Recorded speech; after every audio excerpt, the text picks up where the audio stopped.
Excuse-moi, Oui? le cours d'espagnol salle 17, tu sais où c'est? Oui, c'est...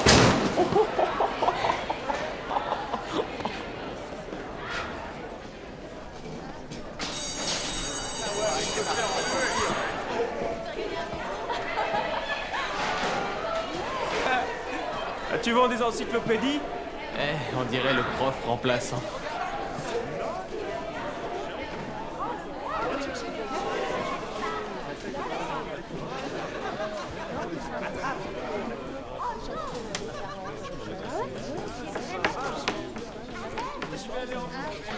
Silence, s'il vous plaît.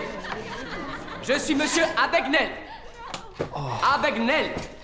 Pas Abagnal, pas Abagnalé, mais Abagnel. Voulez-vous me dire à quel chapitre vous en étiez, s'il vous plaît?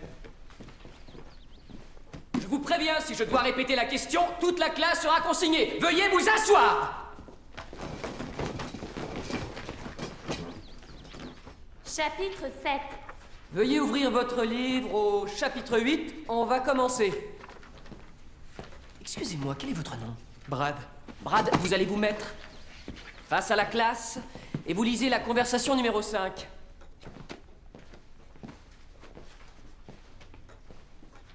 Los españoles son amantes de alegría y fiesta rico o pobre l'agustina On las... m'a téléphoné. Il leur fallait un remplaçant pour Roberta. Je viens de loin, j'habite Dixon.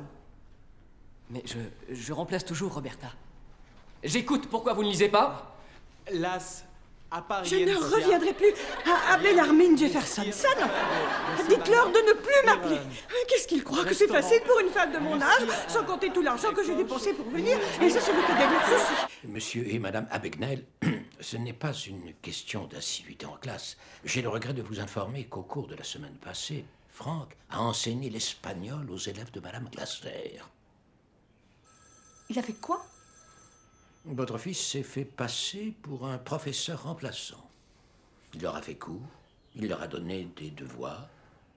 Madame Glaser était souffrante et il y a eu confusion avec la vraie remplaçante.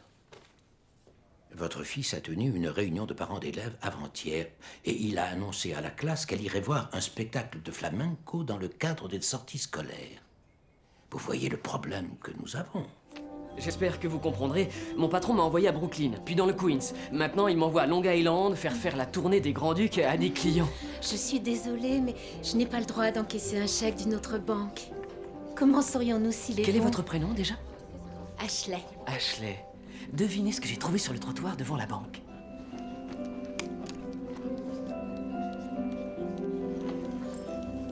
Il a dû glisser de votre cou.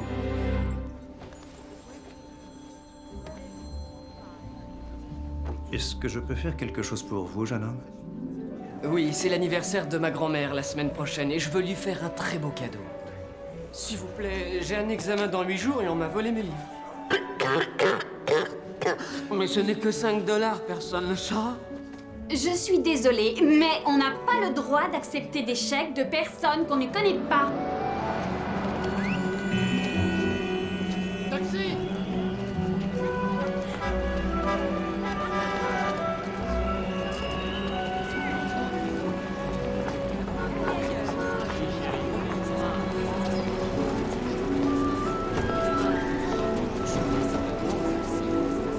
Eh ben.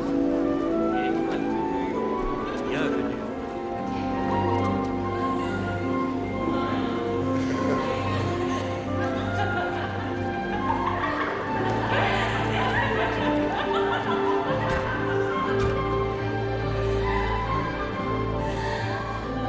Content de vous revoir, commandant Carlson. Vous avez vu ça, Angelo? On a une belle collection de boîtes à lolo aujourd'hui.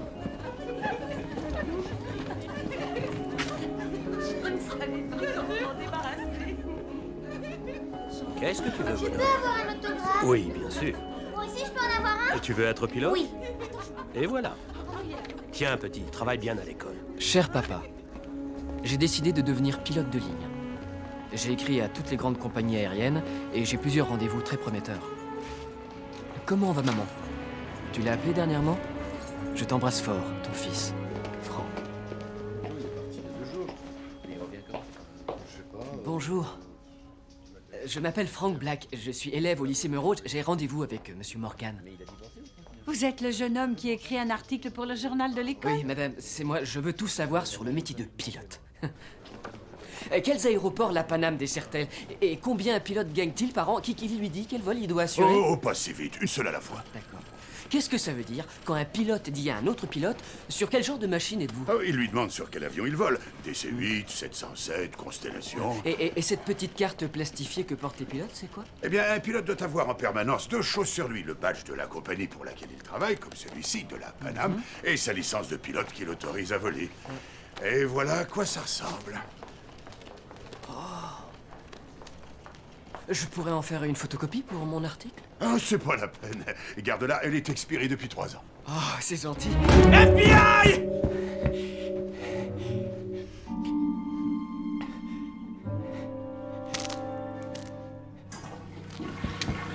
FBI! Sortez de la salle de bain! Sortez de la salle de bain! Main sur la tête. Vous avez vu, c'est la toute nouvelle IBM électrique. Mettez les mains sur On la change tête. le type de caractère en 2 La secondes ferme. en changeant la boule. Mettez les mains sur la tête! Mettez les mains! Incroyable, il y a plus de 200 chèques ici. 4 Main litres d'encre sur de la Chine, tête. de la colle et même des enveloppes de chèques de paye de la Paname qui portent Posez son ça! nom. Lâchez Oh, ça! calme. Vous êtes en retard, d'accord? Je m'appelle Allen, Barry Allen, service secret des États-Unis. Votre homme a tenté de s'enfuir en sautant par la fenêtre. Mon collègue le garde en bas. Qu'est-ce que c'est cette histoire? Quoi? Vous croyez que le FBI est le seul sur cette affaire? Enfin, voyons. Il falsifie des chèques de l'administration. Il en sème partout. On le suit à la trace depuis des mois. Et s'il vous plaît, vous voulez bien arrêter de pointer ce revolver sur moi. Ça me rend nerveux. Montrez-moi votre carte. Oui, bien sûr. Voici mon portefeuille. Vous voulez mon arme aussi? Non, mais allez-y, venez la prendre. Regardez, faites-moi plaisir, jetez un coup d'œil par la fenêtre. Regardez dehors. Mon collègue est en train de l'emmener à la voiture. Regardez. Il a failli pisser dans son phoque quand j'ai débarqué dans la chambre. Il a enjambé la fenêtre et il a atterri sur le capot de ma voiture. Hé, Murphy! Oui? Appelle le poste de police. Je veux pas que des gens pénètrent sur les lieux de l'arrestation. Je savais pas que les services secrets étaient sur le coup. N'en parlons plus. Comment vous vous appelez? Anrati. Karl Anrati.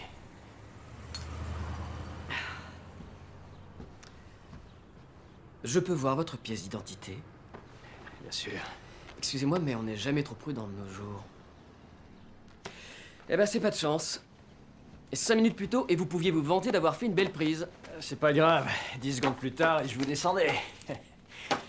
Je peux vous accompagner à la voiture? Il faut que je vois quelle tête il a. Bien sûr, mais attendez-moi ici juste une minute, le temps que je descende les pièces à conviction. Je n'ai pas envie qu'une femme de chambre vienne faire le ménage. La police ne devrait plus tarder.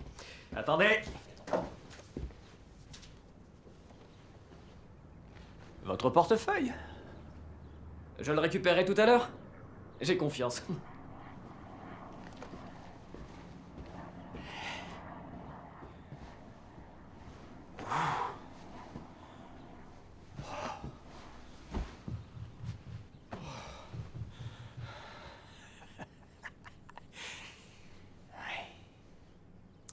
Les services secrets.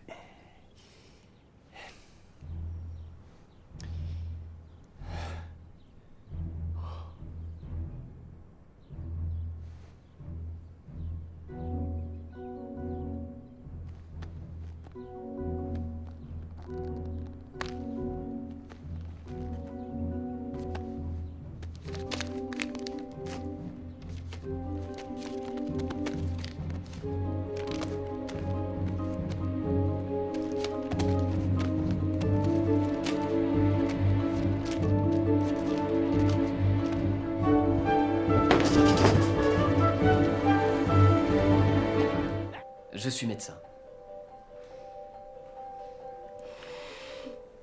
Cher papa, j'ai décidé d'arrêter de voler pendant quelque temps. J'ai trouvé un travail de nuit dans un hôpital et j'ai rencontré des gens vraiment très sympas. Ça fait du bien de retrouver la terre ferme, de se réveiller tous les jours dans le même lit. Et peut-être même que je trouverai quelqu'un qui partagera ma vie. Sait-on jamais. Fac de médecine de Harvard, reçu premier. Hôpital pour enfants de Californie. C'est un curriculum impressionnant, Dr. Connors. Malheureusement, pour l'instant, je n'ai besoin que d'un responsable de l'équipe de garde aux urgences entre minuit et 8 heures du matin. Quelqu'un pour materner 6 internes et 20 infirmières. Mais je doute fort que ce poste vous intéresse. Eh bien, on m'a toujours laissé choisir mes infirmières jusqu'à présent. Docteur Connelly. Docteur Harris. Présent. Docteur Ashland. Docteur Connors, vous ferez l'appel tous les soirs? Mais bien sûr, docteur Ashland. Et si vous êtes en retard, j'exige un mot de vos parents. Mademoiselle Bassman. Mademoiselle Miles. Mademoiselle Strong. Oui. Infirmière Brown. Infirmière Sanford. Présente. 30 mg de codéine toutes les 4 heures. Réglez le plasma sur 60 gouttes par minute en attendant qu'on calcule ses besoins liquidiens. À combien estimez-vous le degré et l'étendue des brûlures, Kilter? 2e et 3e degré sur environ 20% de la surface du corps. Vous confirmez? Je confirme. Montons-le en pédiatrie. L'infirmière Hoffman est demandée en salle 4. L'infirmière Hoffman est demandée en salle 4. Bonjour, Brenda. Bonjour, docteur Connors. Vous devez signer ça. Merci.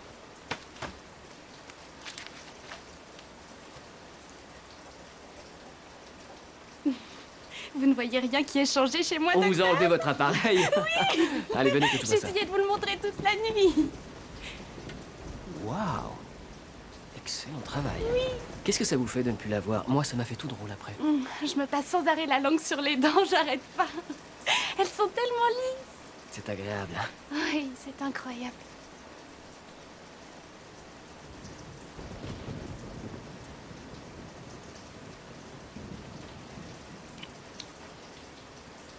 Eh bien... Je suis désolé.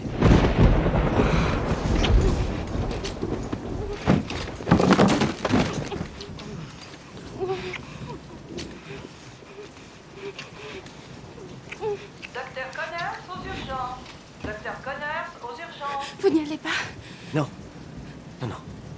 Il y a un médecin au service des urgences. On ne sera pas dérangé.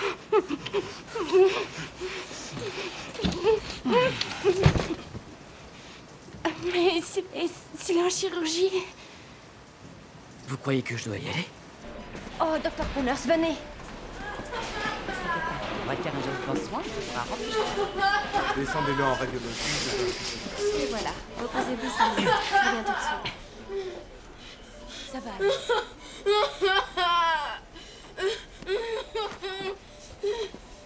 Messieurs, quel problème avons-nous?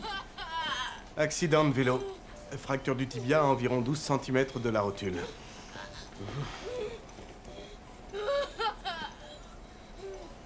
Docteur Harris. Oui? Vous confirmez? Confirmez quoi, monsieur?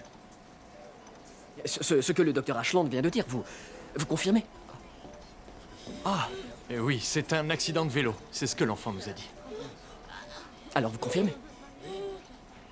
Confirmé? Je crois qu'il faut faire une radio, puis suturer la plaie et poser un plâtre de marche. Ne bouge pas, monsieur. Docteur Cantor en cardiologie. Docteur Cantor... Excellent, docteur Ashland, excellent. Bien, je vois que vous pouvez vous passer de moi. Continuez. J'ai fait une bourde, hein? Pourquoi j'ai pas confirmé?